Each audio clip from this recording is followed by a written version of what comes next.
star. Did you ever think we'd make it to 200 episodes?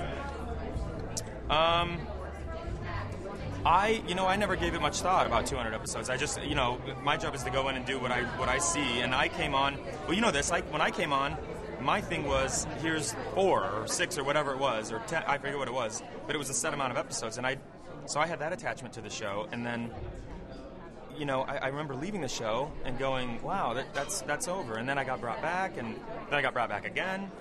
So 200, I don't know if anybody thinks they're going to make it to 200. I think the milestone is 100 is like unheard of. So 200 that's the fans. That's the people that have been watching for a decade. So 200, I haven't done 200. I came in halfway through this, so.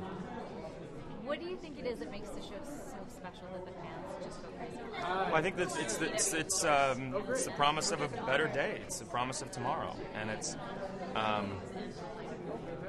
It's that story, and it's also a lot of hard work and the dedication. After 10 years, you still show up to work, and no one walks through it. People will grind on you if you come to work and you're not prepared, and so everyone's prepared. And by this time, everyone's exited who couldn't handle it, and we have the best of the best. So, and then we got this guy. So.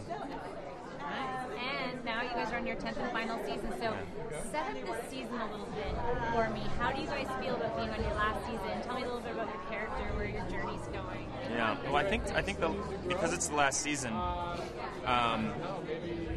you would think that people would kind of say, well, since it's the last season, I'm gonna give it everything that I have. Well, like I just said though, they give that every minute of every episode that you worked. You know what this is all about. So. I got to be honest with you. This is the first time I'm looking up. I keep looking up here. I'm looking up at this thing that says Smallville 200 episodes. I haven't thought about it much, honestly. I just go and I do my job, and I think that's what's, the mentality of everybody that works there, and that's why we're having 200 episodes. So tell me about your character and what should we expect to see this season? Well, he thinks it's a brilliant idea to tell everyone that he's Green Arrow.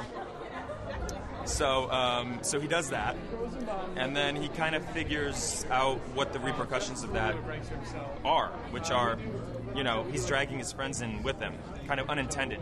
You know what I mean? It's not like he's trying to hurt anyone, but he's off the cuff, man. Oliver, he does things that sometimes you wonder what he's thinking, but I think he kind of prematurely acted, and without realizing that everyone was going to have to come along with him without wanting to do it.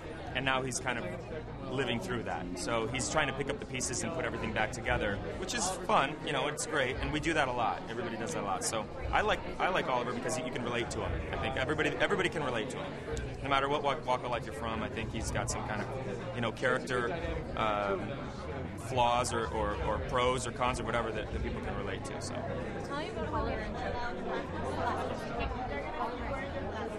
Who? Oliver and Who's Chloe? No, I'm kidding. I'm joking. Yeah, Oliver and Chloe. No, I'll tell you about Justin and Allison. I love working with her.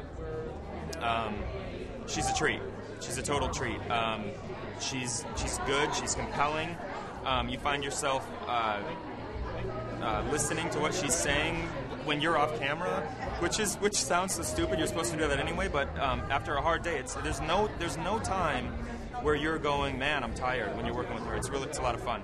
The Oliver and Chloe thing, I think, was written well, performed well by her, and I had fun doing it, of course. And for me, it was just like show up and kind of do the thing, and it's going to work. So I really enjoy working with her. She's a treat.